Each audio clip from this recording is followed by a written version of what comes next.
各位网友，大家好，今天是2020年7月2号，星期四，欢迎大家参加王健每日观察直播的节目。我们今天的题目是香港实施国安法一天，国安委秘书长走马上任我们今天继续关注香港实施国安法，这是一个非常重大的事件我在这里也跟大家交代一下两件事。第一个，我昨天请假一天，那么今天我们整个的直播恢复正常那么我请假的原因是因为我搬家。那么现在搬家之后有一个我现在不确定的情况，就是现在这个网络到底怎么样回音很大是吗？是的，是有回音我也听到回音，我看一下是不是这样子会好一点吗？好一点吧，是有回音我还是把这个放低一点OK， 是有点回音，我今天会想办法处理一下这个问题，但是请大家理解一下，我这个搬家处于一个搬家的状态，很多条件跟原来有点不同那么 anyway， 大家觉得网络可以吗？有没有杂音或者是断续的情况？给我一个回应好吗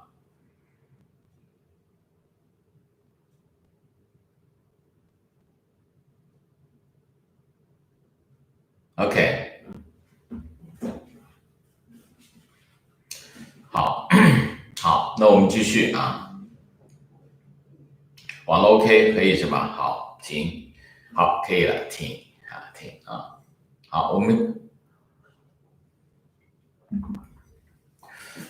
我跟大家说一下，那么我们很快会用回原来的网络同时呢，我希望这个环境会相对稳定一段时间所以请大家放心，我身体很好，没有问题主要是昨天有点忙这是一个另外一个呢就是我们也在做一些准备做一些安排，希望让我们的这个直播节目可以更有品质提高我们的直播的品质那么等安排到位之后，大家自然会知道那么讲新闻新闻是先讲最重要的那么国务院2020年7月2号决定，根据香港国安法的规定根据特区行政长官林郑月娥的提名任命陈国基为香港国家安全委员会秘书长这是一个进程这个进程开始搭架子了就是国家安全委员会肯定是要筹备肯定要有个主事的人，这个主事的人是陈国基。陈国基是谁呢？陈国基就是林郑月娥的特首办主任特首办的主任，就是林郑月娥最信任的人那么他现在做了国安委的秘书长。那么国安委的秘书长到任之后，那么肯定是他的工作，第一个工作就是组建国家安全委员会。国家安全委员会是这个基本上就马上会成立一个国家安全公署，然后国家安全公署成立，然后是国家安全委员会成立，然后整个国安法就开始真正的全面的运作。现在只是立了一个法，立了这个法其实没有国家安全公署也没有国家安全委员会这个国家安全法国安法实际上是由组织去实施的，组织机构去实施的。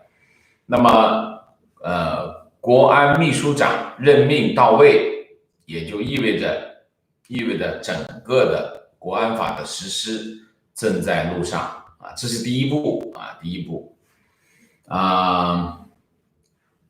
国安法实施第一天，那么香港人有没有屈服？有没有怂了？没有怂那么香港民众7月1号在港岛铜锣湾仔也是有很多人上街反对数以万计那么数以万计的港人在港岛示威抗议啊，那么全天警方拘捕了370人，其中有10人是用国安法拘捕的啊，国安法拘捕。那么立法委员就说，港版国安法是史上最恶的法律。那么仍然但是香港人并没有屈服放弃啊，那仍然有几万人上街，说明什么？说明一条，中共在香港永远的失去了人心。虽然他用严刑峻法，但是并不能改变香港人的心这里有一个很重要的一个进程，是什么进程？刚才讲的，秘书长已经任命了，然后香港最重要的一个司法界最重要的一个官，香港叫官，法官，他香港都叫官啊。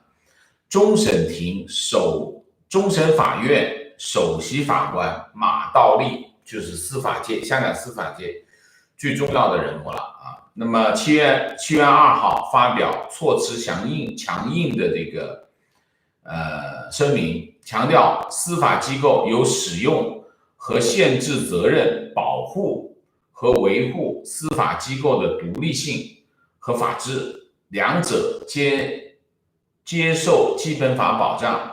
他强调，指定法官和法庭程序必须符合基本法。什么意思呢？我们上个节目讲过这个国安法在破坏香港法治，它的破坏力非常的大。最重要的一条是什么？最重要的一条，它就破坏现在香港的既有的法定程序啊。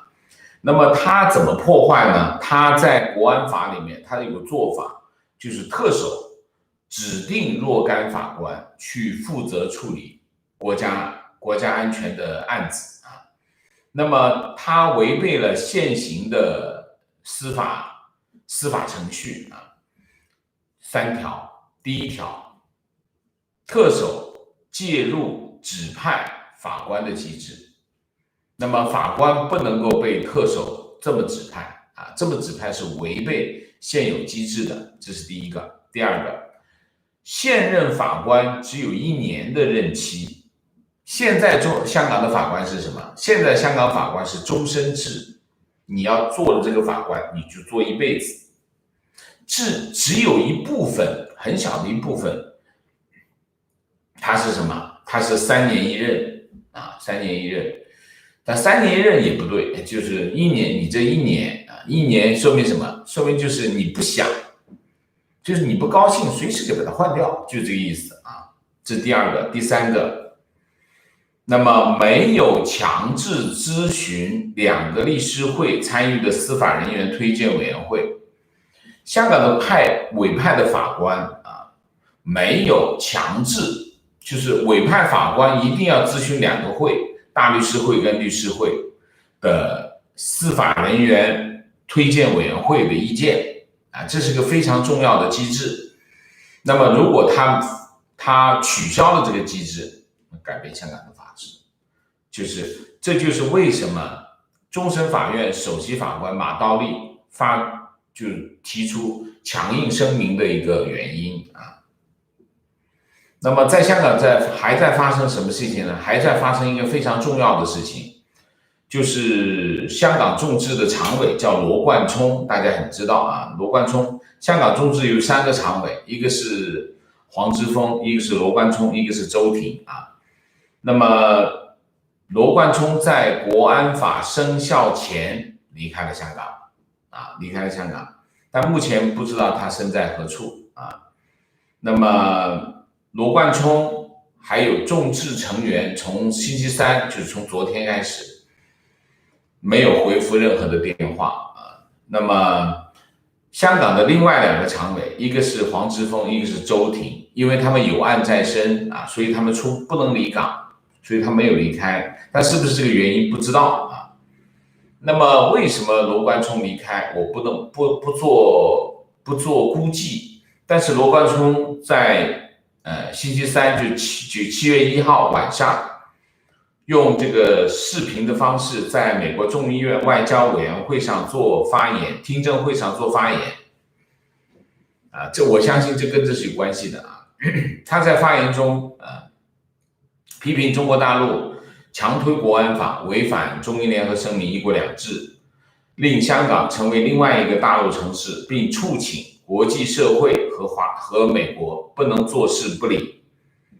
虽然可能违反国安法，罗冠聪在开场发言的时候为港人高喊光复香港，时代革命，五大诉求缺一不可他喊了这个口号。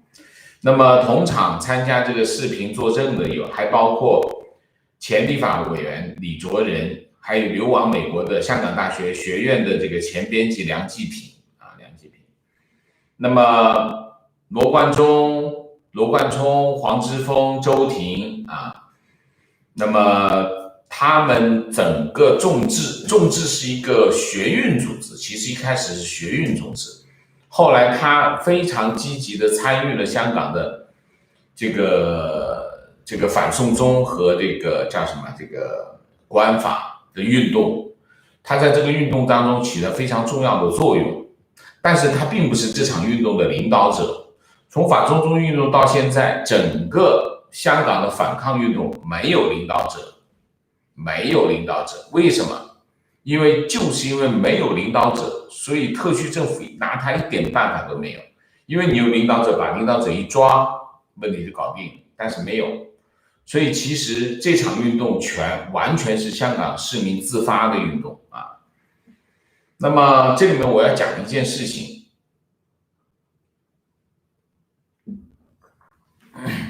讲一件什么事情呢？讲一件这个有人在推特上说黄之锋他们怂了这香港年轻人怂了。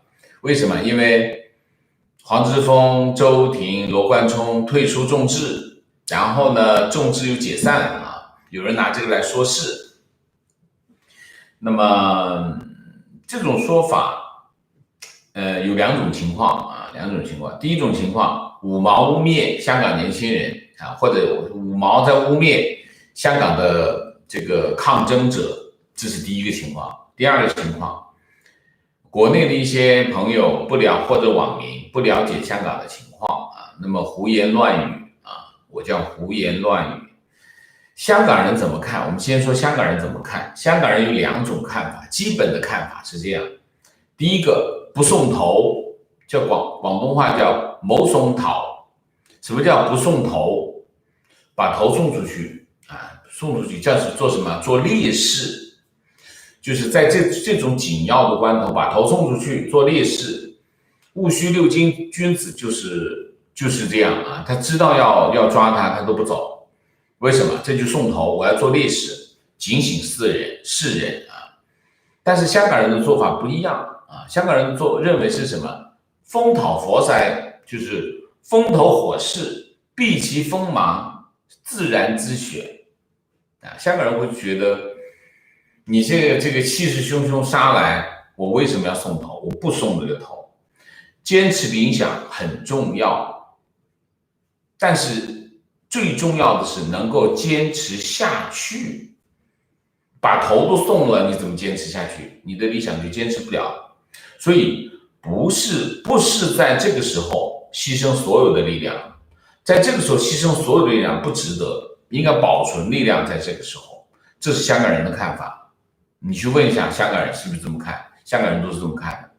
这个时候众志他们撤退，这个时候香港人都希望所有见过光的这些抗争者离开香港，保存实力那有些人会讲，那你离开了香港怎么抗争呢？离开了香港也能抗争，这是第一个。第二个我后面讲大家应该怎么面对这件事情这是第一条。香港人怎么看？第一条。香港人怎么看？第二条。不能如了中共的愿这个很重要那么中共希望什么？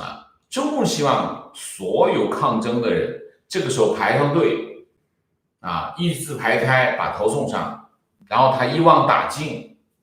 虽然有很强的国际效应，但是他就付出一次政治代价就可以了，后面就一劳永逸。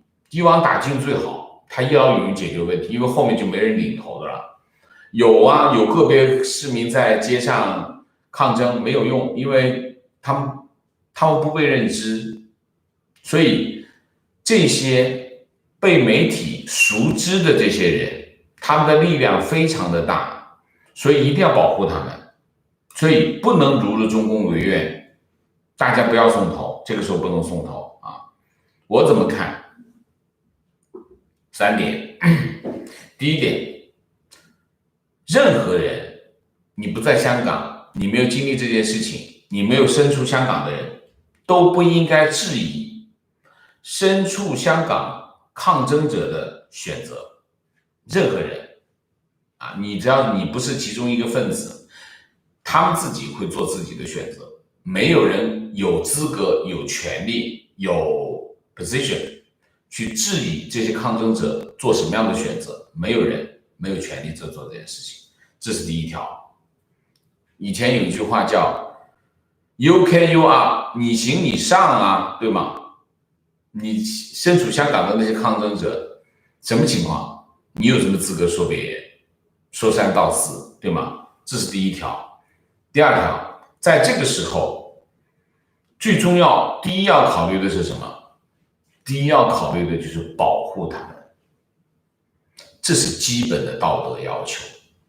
任何人考虑这件事情的时候，第一件事情考虑就是保护他们，没有其他的考虑超过这件事情。为什么？因为没有他们，香港的抗争运动根本不存在。你不保护他们，你要干什么？所以第二条，保护他们是排第一位的考虑，除了这个没有其他。这第二条。第三条，任何网友碰到了这种类似的这种非议，请帮我予以痛击。就这3条，不多。就是任何网友，请你看见了这种胡言乱语、不知天高地厚的非议，请帮我痛击，不用客气，好吗？好，我们继续。蓬佩奥啊，美国国务卿蓬佩奥啊发炮啊，继续发炮。这是7月1号的，但是我也非常非常想跟大家说啊，我很愿意跟大家念一遍。蓬佩奥说，中国刚刚设立的港版国安法是对世界所有国家的冒犯啊。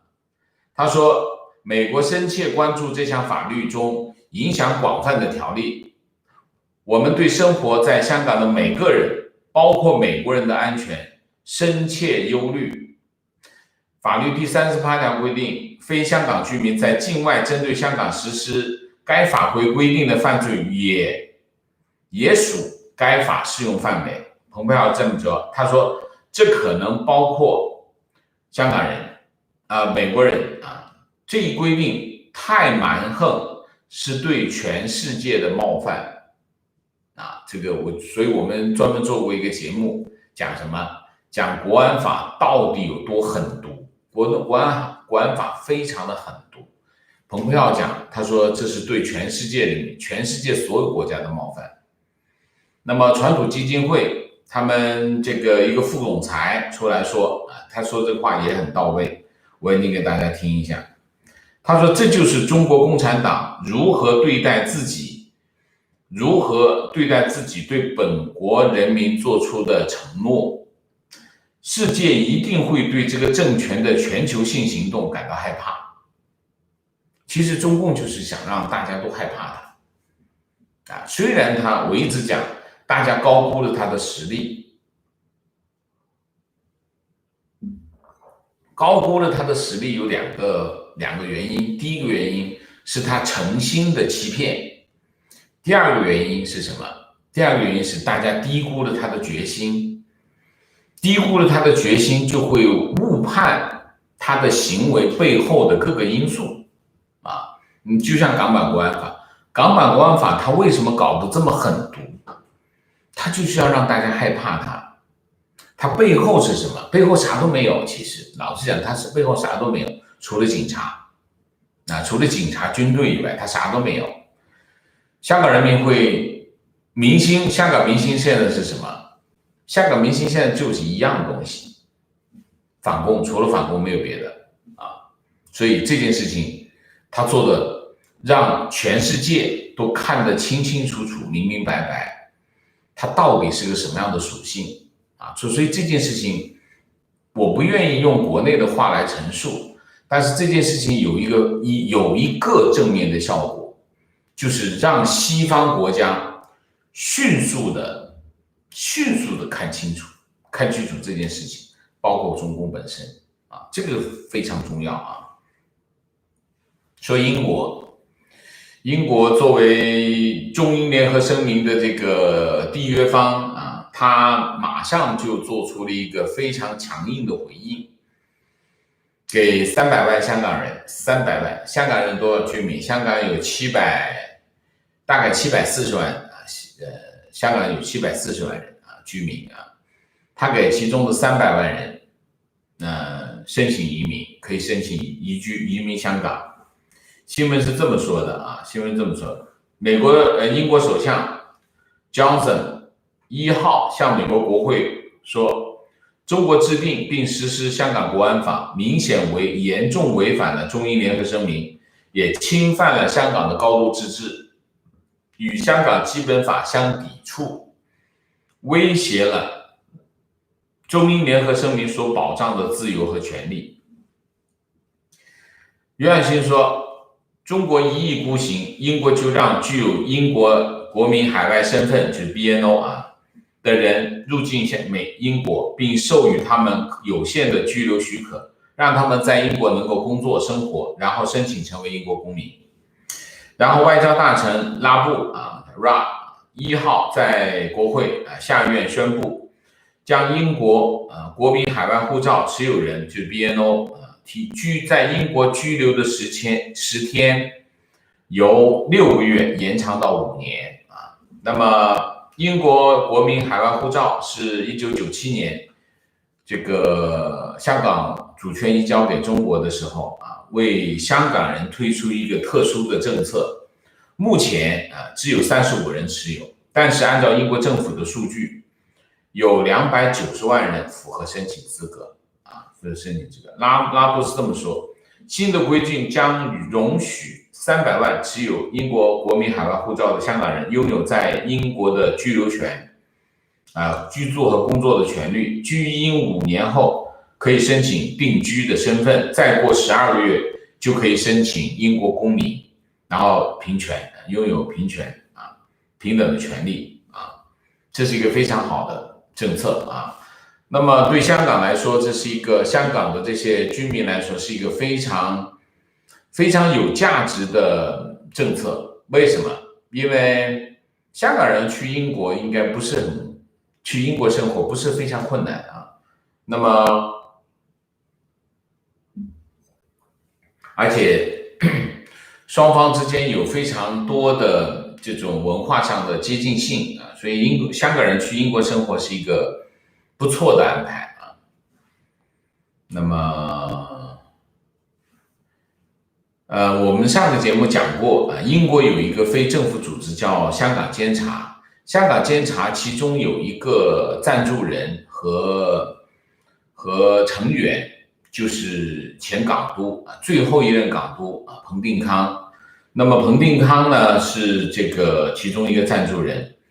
那么香港观察就是 Hong Kong Watch 宣布启动国际救生艇。实际上这个组织呢就在帮香港人和各个国家谈怎么样安排香港居民去当地居留那么这个行动呢很有价值我特别再多讲一次。他们7月1号启动了这个救生艇的国际救生艇的这个项目。这个项目包括英国、欧盟、美国、澳洲、加拿大都在谈这个接收香港人的情况。我非常支持这些国家能够为香港人提供一个撤退的路径啊。香港人如果需要撤退，他有路径，不能没有路径啊。为什么？因为面对一个这样的强权，在面对一个这样残酷的法律，还有一堆的武警、香港警察、驻港部队、特战部队，甚至现在他们出动了狙击手。什么叫一枪毙命啊？讲的就是这个事。面对一个这样的强权，香港人有两个选择啊。第一个选择，他选择留下来抗争，这是一个选择啊。我很敬佩这些留下来抗争的朋友啊，香港人。但是另外一个选择就是离开啊。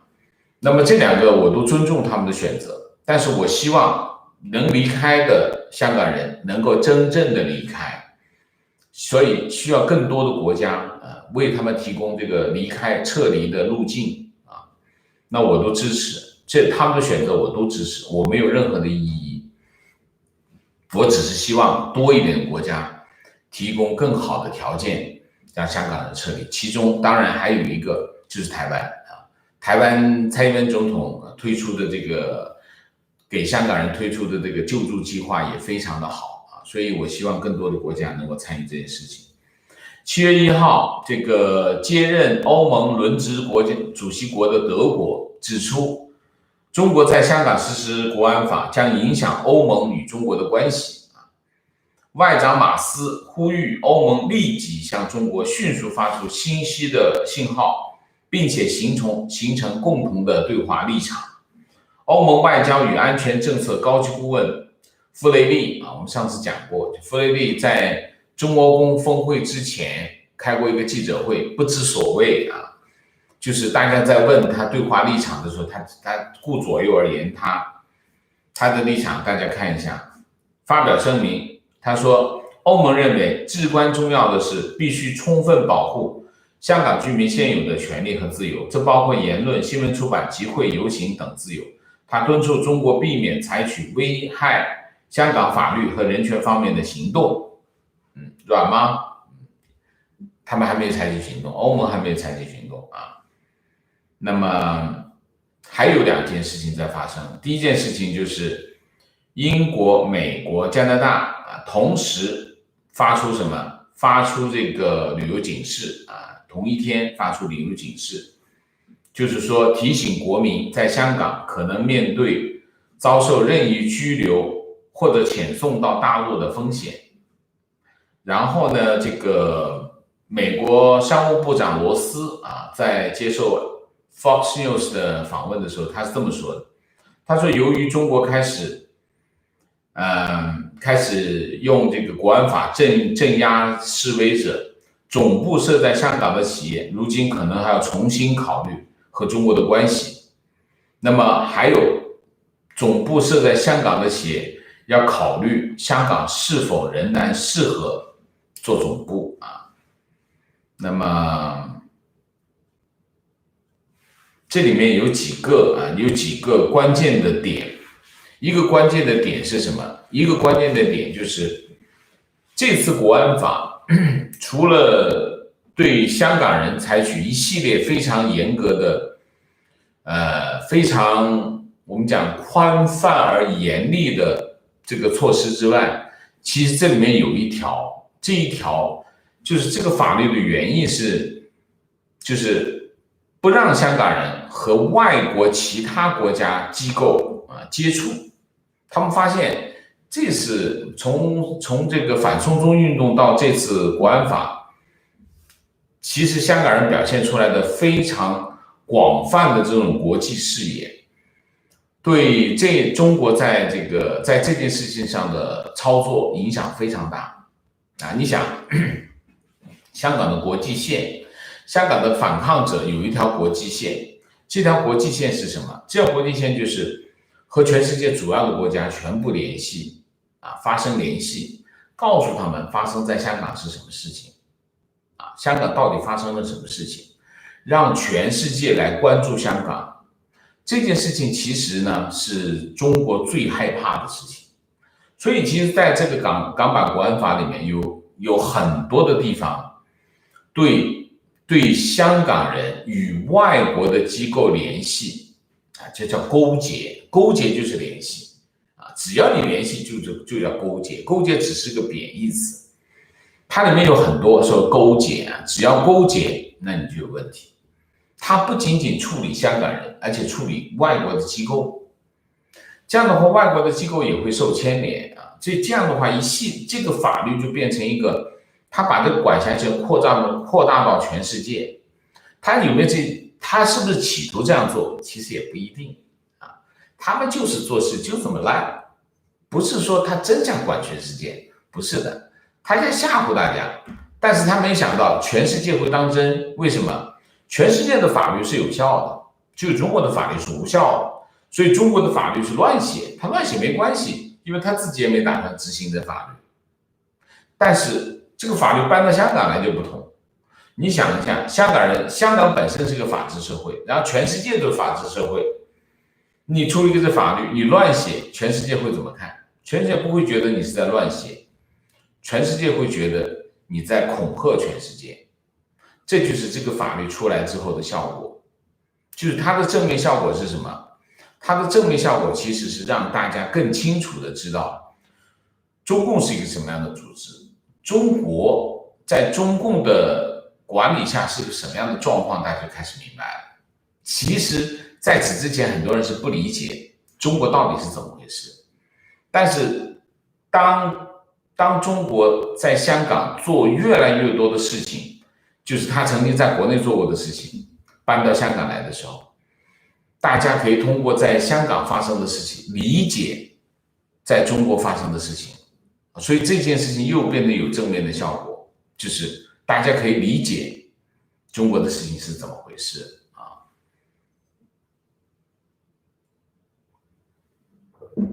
好，我们今天的主题就讲到这里，我们就进入互动啊，进入互动。在进入互动之前，例行公事，请大家点赞，请新来的网友订阅，请大家加入我们的会员，支持我们做更好的节目。我这里特别多提两句啊，这里面有第一点，请大家放心啊，我们只是偶尔请一次假，我很少请假啊，所以我看到网友很多的留言啊，担心我的身体状况出问题，我的身体状况还是不错的啊，请大家不用担心，这第一条。第二条，在香港的事务上，我最近投入了更多的关注，因为现在这件事情影响越来越大啊，所以有一些国内的网友可能对香港的事务呢没那么熟悉，没关系，我们慢慢来，不着急。我会时不常的做一期两期啊，让大家了解发生在香港的事情。那么同时我也会继续关注国内的事情，我在这里跟大家做一个交代啊。那么进入互动之后呢，请大家不要聊天啊。那么3点：情况、问题、观点，好吗 ？OK， 好，明谢一下。沈奕晨，谢谢，很不习惯没有王老师直播的一天，继续支持王老师，也请各位网友点赞支持，谢谢啊。姥姥王先生，您说话不徐不急，我们都能听懂，网络情况是复杂，网络情况或者是杂音都是暂时的，乔迁之喜，祝一切顺利，谢谢啊，谢谢王玉成，谢谢，恭喜王老师乔迁新居，谢谢。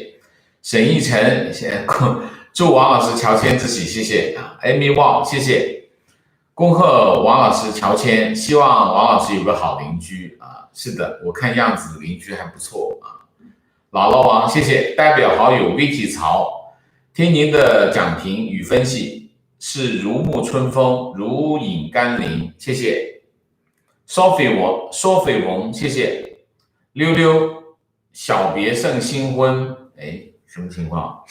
这个有点OK Sophie 萌，谢谢。云在青天水在平，谢谢。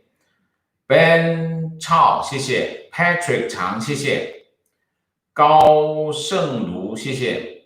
Roger， 谢谢。是的，我们香港人希望众志暂时离开，继续发挥国际上的影响力，这是我们能为香港做最好的事情。非常对我们进入互动王先生辛苦了，几百天连续的工作，几次的中断都是搬家或者出远门，佩服港人在国安法的淫威下还能那么多人上街抗议，据说38万人大游行，香港人精神震天撼地，加油，谢谢。情况，香港政府刚刚发声明，指光复香港时代革命口号有港独或者颠覆国家政权的含义。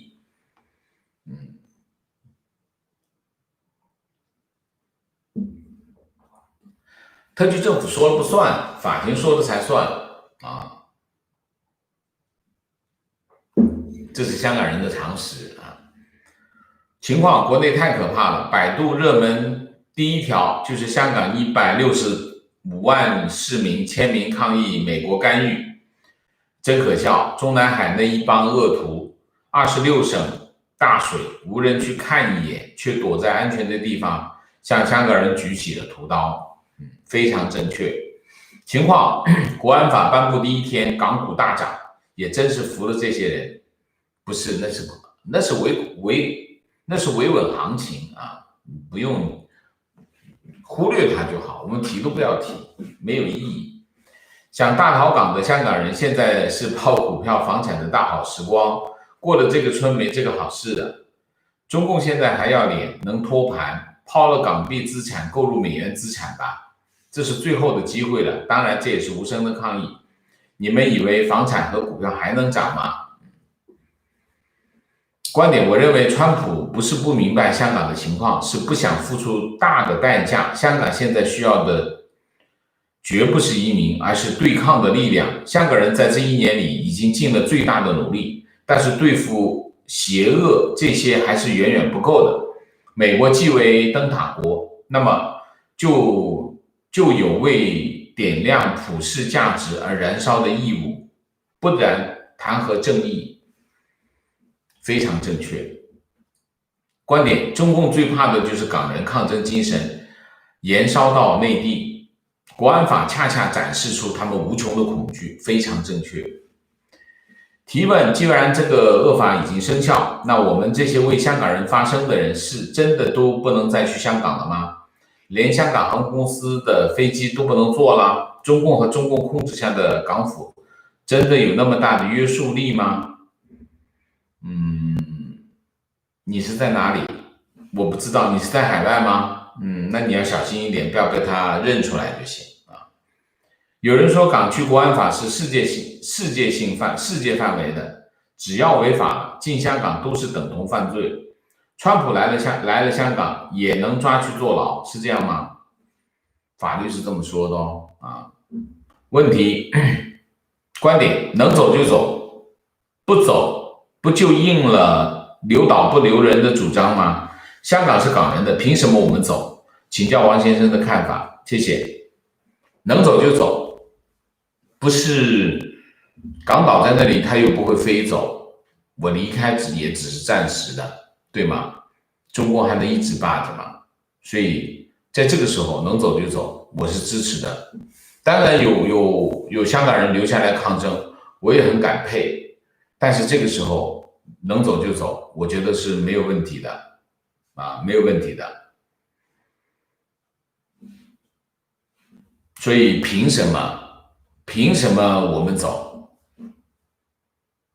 凭他有枪凭他的枪所以他有枪，而且他已经撕破脸了，为什么不走？在这个问题上，我觉得有2点大家可以参考。第一条，大家千万不要抱有任何不切实际的幻想，这是第一条。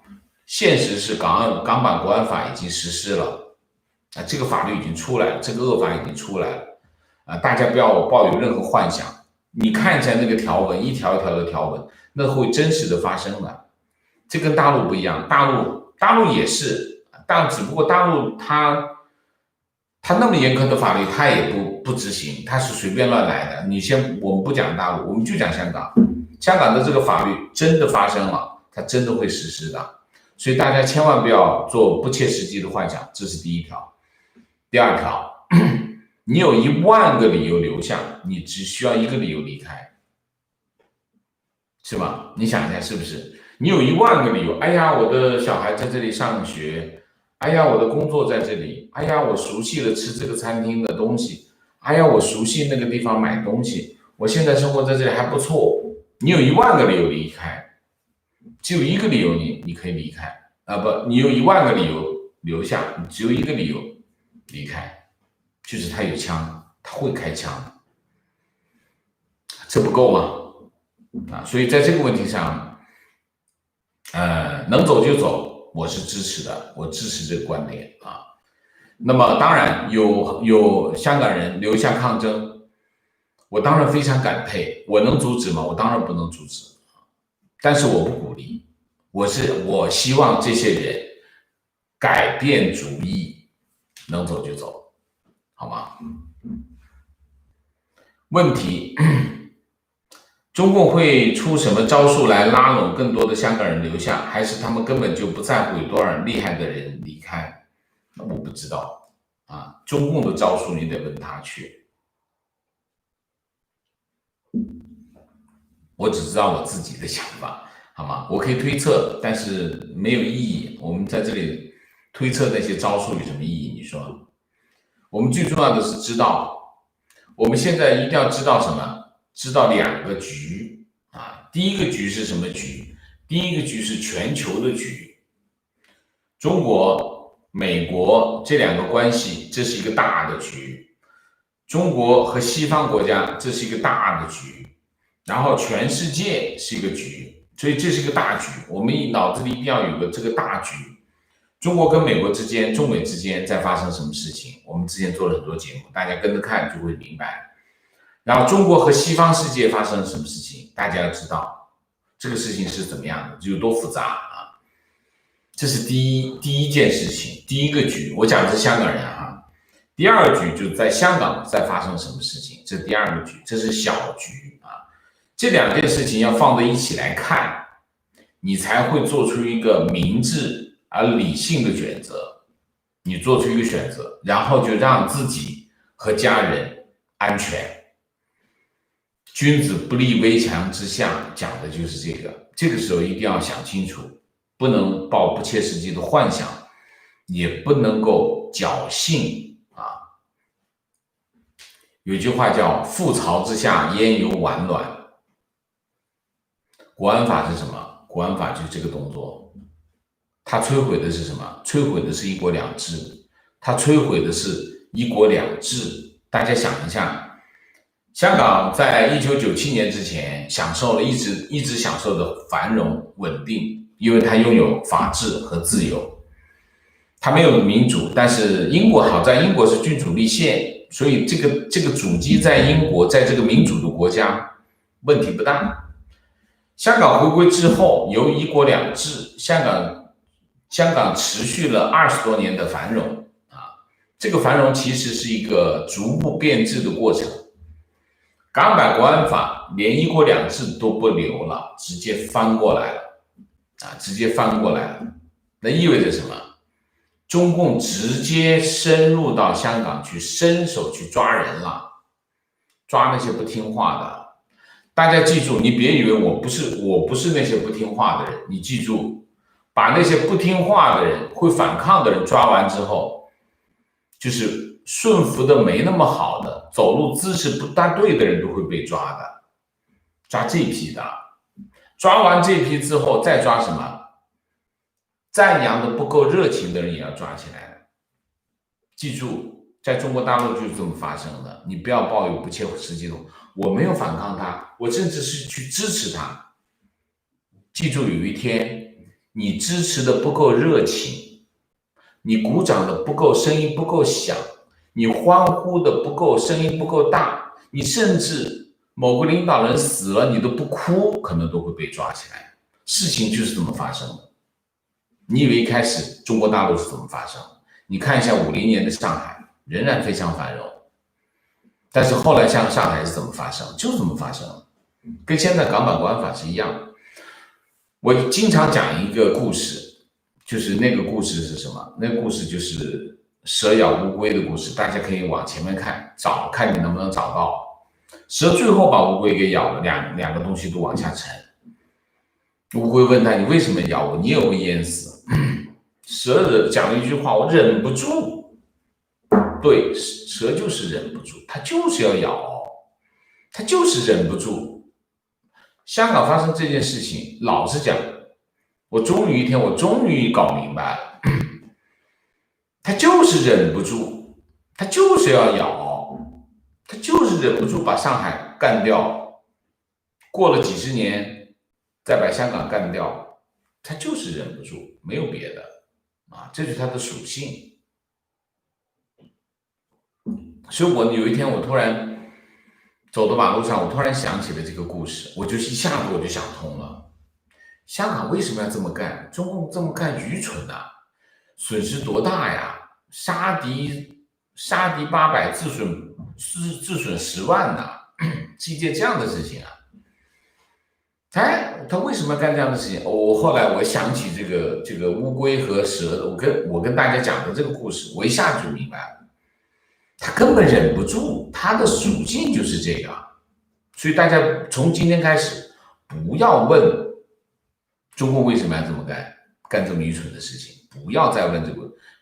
大家想知道就找回去这个故事，你就问为什么蛇要咬乌龟就好了，好吗？提问：那么多恶警，港府官员也是 BNO， 他们在香港作恶之后再去英国移民吗？去问他吧，我不答你这个问题。王老师可否分析一下为什么美国还没有撤侨？美国还没有撤侨，美国发了旅行警告。我不知道。现在撤侨吗？是，我觉得美国是应该撤侨。你一提醒我，这两天也是很多事情，国事家事啊，各种事情千头万绪啊。是的，你提醒的非常的对。为什么美国不撤侨呢？这么危险啊！这是个好主意。有人给川普传过话吗？情况今天 BBC 播，中国要报复英国，英国打破不让香港人移居英国的承诺。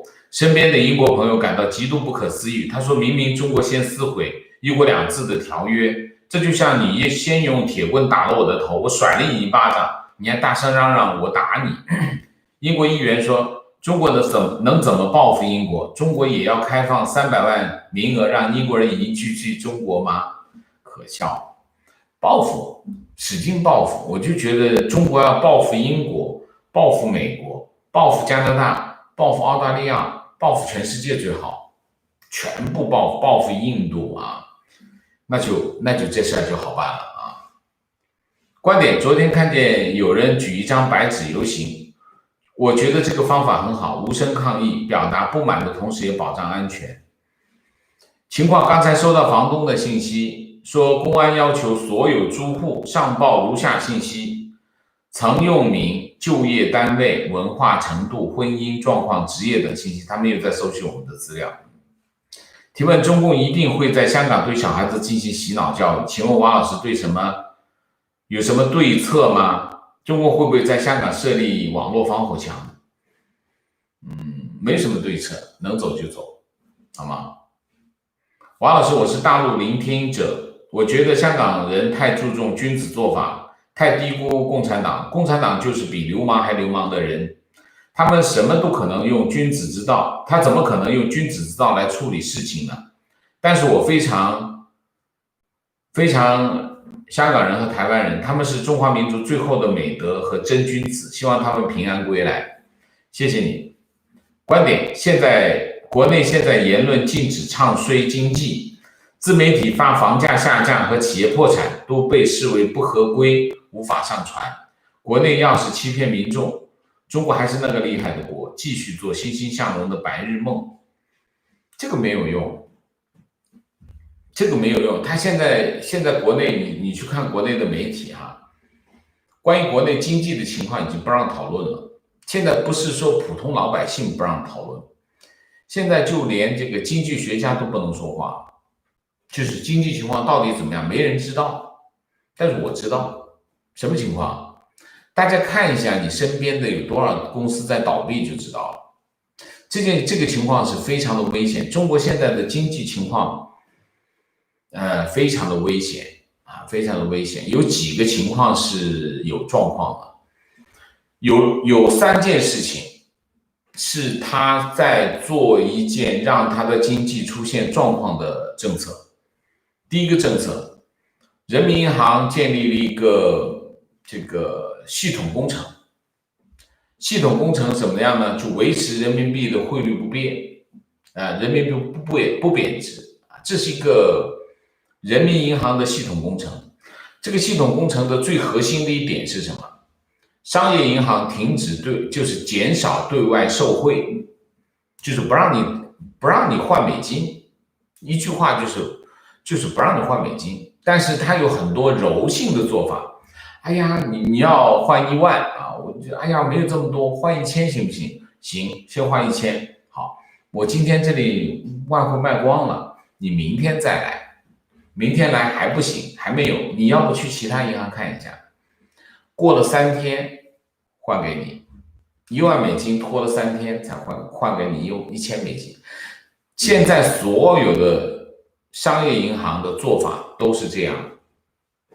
它目的是什么？目的减少外汇需求，减少外汇用这种系统工程，当然也包括收护照，不是，特别是收老师的护照，不让大家出国旅行啊，不让大家出国旅行。当然这个外汇使用，因为中国旅行者使用外汇是中国国际收支里面的一大块，一年大概有600亿的赤字，600亿美元的赤字。他收护照就减少这方面的赤字啊，现在减到多少？我印象中是减到了400亿啊，400亿。当然还有人出国，这是一块。他通过这些方法控制什么？控制汇率，让汇率至少是稳定在现有的水平，7左右的水平。这是一个政策，这个政策很危险。这个政策很危险，什么意思呢？就是它实际上是把什么呢？把这个篱笆圈起来，把篱笆圈起来，很多动物不就跑出去了吗？就是这个意思，就是很多。当然，同时它采取更严厉的外汇管制，但外汇管制没有用啊！你从实践证明，多严厉的外汇管制都管不住资金的外流。资金的外流最终会跑出去啊，这有点像病毒传播啊，资金外流最终会跑出去，但是你维持一个高的汇率意味着什么？那个洞会更大，就资金外流的这个动力会更强，这是第一个危险的事情。第二个危险的事情就是房价，房价它现在是冻结房价啊，冻结房价资产价格在一个很高的位置，理论上来说，你这么疲弱的经济哪撑得住？这么高的汇率，这么高的房价，撑不住的嘛？经济太差了，失业是这么严重，然后你出口这么差，其实中国经济现在这个房价根本撑不住，撑不住怎么办？他把它冻结，不让说啊，这掩耳盗铃，有点鸵鸟。这2个政策实际上最终的结果是什么？我不展开讲了。这2个政策的最终的结果，把中国经济从底下掏空中国经济，把这个中国经济掏空之后，最后呢会塌方，它就不是调整了，中国经济就不是调整了。这2个经济把中国经济掏空之后，最后它会塌方，就是崩溃，全面崩溃。经济是这样的，就是经济这个领域的事情是什么？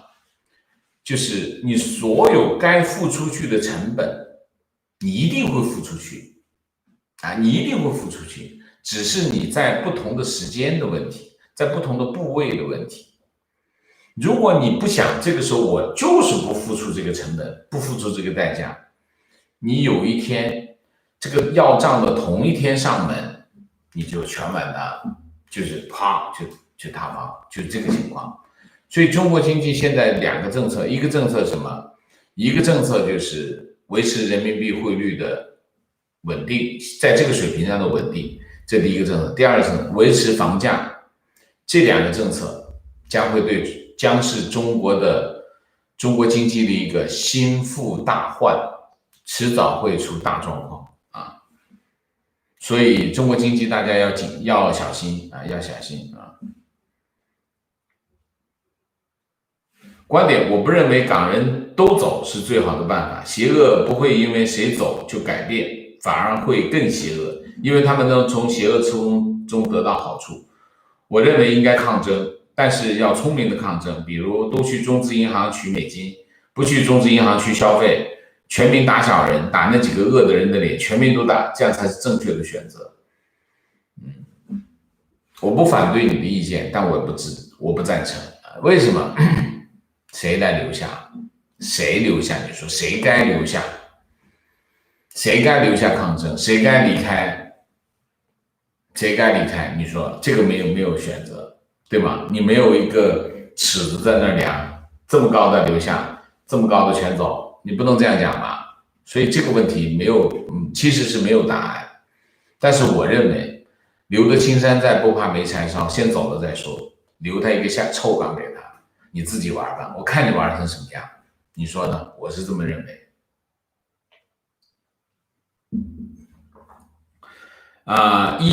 赞同王老师，能走就走，没有香港人的香港没有灵魂，就不是真的香港。留得青山在，不怕没柴烧。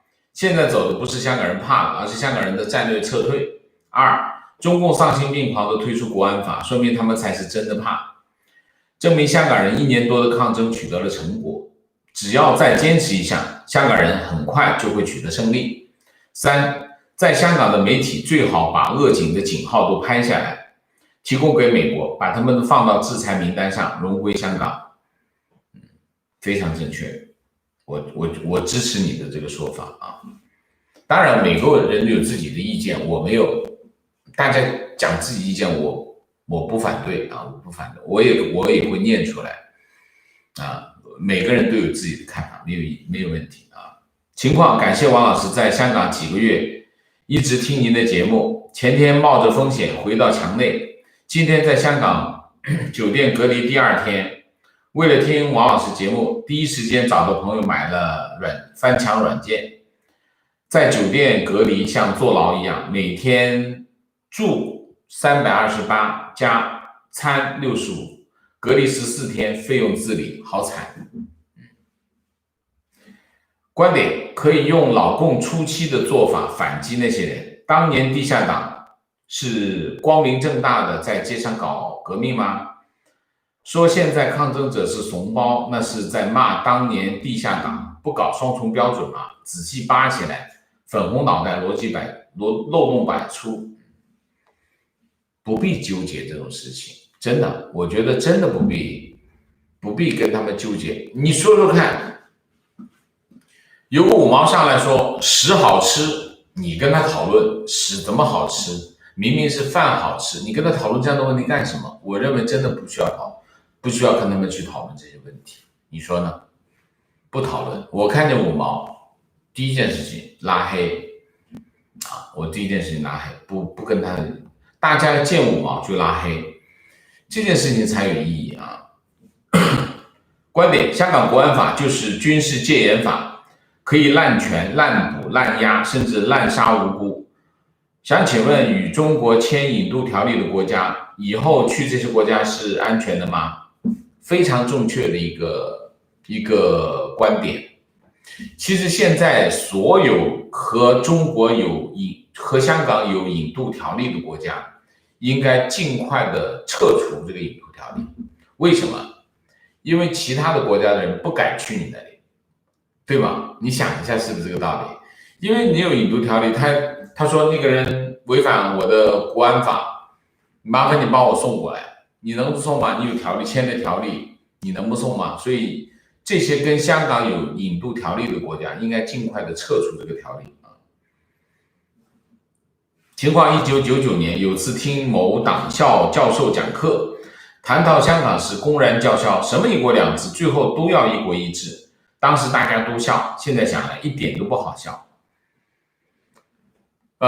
有一些国内的网友啊，这个我觉得定期要放一个很好笑的那个视频才行啊。有一些国内的网友就是洗脑已经洗的已经被洗成能够自嗨了。什么叫自嗨？你看香港，一讲香港弹丸之地啊，像弹丸之地，好像我泱泱大国。泱泱大国跟网友，你跟这个五毛有一毛钱关系没有关系啊？泱泱大国谁的大国？习主席的大国，你什么泱泱大国？你起什么哄？所以在这个问题上，经常有国内的不一定洗脑洗得很厉害的人，那种自嗨，就是那种，你看我们厉害国跟你有一毛钱，跟你没有关系。然后你们香港，你们香港属于我们中国啊，是大陆人经常说的这样的话。这种心态呢，我能理解啊，我能理解，但是我还是要提醒一下啊，厉害的国，它越厉害意味着什么？你越厉害，收拾你的越厉害，没别的。你想一下就是个道理。厉害国越有钱越厉害，他厉害的地方都是厉害的收拾你的。所以，国内的网友一定要谨记这一条啊，谨记这一条，没什么，千万不要搞错了方向啊，千万不要搞错方向。提问：几十年前，伊朗也曾经是中东最强盛的国家，被美国制裁后倒退落后至今。请问中美如今的对抗形势看，会不会和伊朗一样开历史倒车？越来越落后。美国还没有开始这个进程，这第一。第二，中国不是伊朗，中美之间的对抗是有另外一种场景，跟伊朗的情况不一样。我不觉得发生在伊朗的事情会发生在中国，因为中国不是伊朗。但是中美之间的对抗实力悬殊啊，那么实力悬殊意味着什么？实力悬殊，弱的那一方损失惨重。所以在这个问题上，大家一定要明白很多情况没那么简单。两个国家之间的事情，第一，时间没那么快啊，两个国家要发生一些事情，它都就需要时间展开这个进程的啊。第一，时间没那么快；第二，在这个进程的过程当中，很多因素都会发生。就是说，你本来这个进程是想从 A 到 B 啊，结果是什么？结果从 A 到了 C， 因为中间有很多的因素在影响这个进程，所以两个国家之间的这个互动啊，对抗，它是个非常复杂的过程，没那么简单。我们一眼看到，原来你搞 A 就是为了去 B， 那你当然你评论一下可以，但是你说怎么还没到 B 呢？那是需要时间的啊。情况，昨天国内墙内的网民啊，很多人用了23年前7月1号我流泪了，30年后的今天我也忍不住流泪之类的话来表达当年的激动之心和今天的悲愤之情。清醒的人还是有的，只是比装睡的人过得更痛苦。OK， 明白。情况，坐标深圳，现在的经济情况惨到无法想象。我做了10多年实业零售，身边直接认识或间接认识的高管几十个，基本上都失业了。以前的老东家从300多家门店关到现在只剩下100家店，每个月还在持续亏损，业绩不足之前的40%，差不多是这样。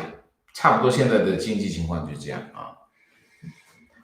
国家统计局在修改所有的统计数据，而且现在已经没有底线的乱改，所以我基本上都不大看统计局公布的数据了。但是你不看统计局公布的数据，你真的不知道面上的情况是什么。但是据我跟国内的各方网友的信息我通过这些信息和一些细节，我做出的判断是，中国经济现在的情况肯定是，我是88年开始做记者我从88年开始做记者到现在，我没有见过最差的情况，应该是现在国内观点，国内的所谓精英大学，大部分产物都是具有麻木、眼界狭窄、坏、精致利己、懦弱这里面一种或者多种特征的人，他们面对不公，大多数都是屁都不反，不敢放一个。观点，昨天在微信群和大家讲述香港的真相，结果引起了围攻。我一直认为他们是不了解外面发生的事情而成为粉红。事实证明是他们是拒绝了解真相而成为粉红。疫情开始收听你的节目，几个月的时间，我从一个只看新闻联播的小粉红，变成了一个愿意了解真相、独立思考的人。香港事件，除了在推特和 YouTube 上面看到的信息外，还特地和香港的朋友核实，而他们只愿意相信新闻联播，不愿意听到其他的声音。和朋友讲，朋友个个都说我过好自己的日子就行。还是那句话，如果你没有政治权利，你所有的权利都是不保证的。如果你没有民主，民主不能当饭吃，但是没有民主，真的没有饭吃观点，反正我什么也做不了。我突然觉得身边的人都好陌生，每个人都是精致的利己主义者。没有良知，没有正义，也不分对错，好像除了钱以外，没有什么价值值得他们在意的。道不同不相为谋，我宁愿孤独的站着，也不愿意与一群价值观不同的人勉强为伍。现在生活唯一的乐趣就是收看您的节目，在这里我才感到不孤单，谢谢你。你一点都不孤单，你看一下，有1万人跟你在一起，是吗？你怎么孤单呢？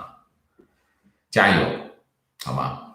情况目前，国内高校的学生正经受着灾难。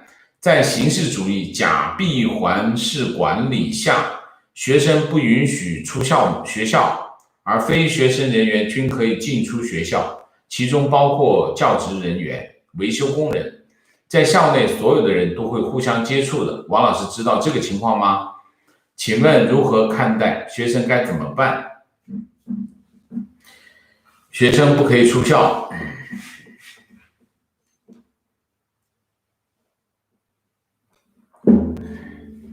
这是一个暂时的措施还是持续的措施？如果只是针对疫情而采取的措施的话，可以理解可以理解。但是如果是一直的措施，那跟养猪有什么区别呢？我要了解一下这个情况，好吗？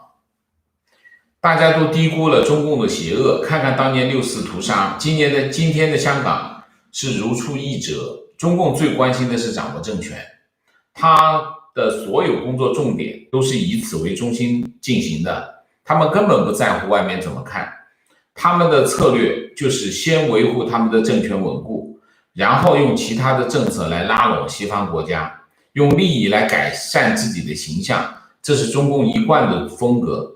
中国要想实现民主自由，唯一的办法就是用武力推翻中共的暴政，就好像当年的纳粹用和平方式是解决不了问题的。情况在昨天澳洲举行的一场违反国安法6667条规定的港独游行中，一名爱国蟑螂用中华场馆的方式对游行人群进行干预，并勒令强制他们摘下口罩，以便照相确认身份。可惜装逼不过5分钟，竟然被澳洲警察扭送公安机关。可怜我中华强国爱国志士，竟然被墙外势力当成智障，请大使馆派天价包机送其回国，告诉大家澳洲有多么的不安全，切勿前来，切勿。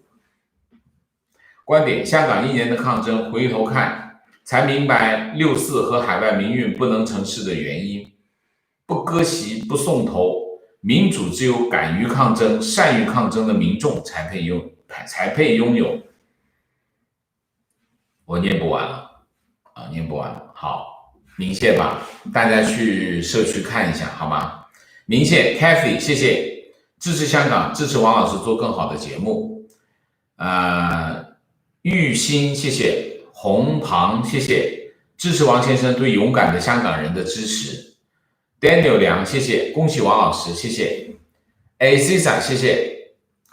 彭秋，谢谢。贝拉瑞，谢谢。张小鱼，谢谢。感谢王老师天天辛苦直播，王老师保重身体。从7·1开始是冒着生命危险在直播开启明智，太感动，太感谢了，谢谢。Little Law， 谢谢。观点：我相信习近平就是共产党的掘墓人，坚信曙光在路上，谢谢。Alan 温，谢谢。王先生昨天请假1天，我很是担心先生的健康问题，希望先生早日康复。我没有问题，我身体很健康略有小恙，已无大碍。感谢大家的关心和支持，我们下个节目再见。再见之前，请大家点赞，请亲爱的网友订阅，请大家加入我们的会员，支持我们做更好的节目，做更好的自己。谢谢大家，下次节目再见，谢谢。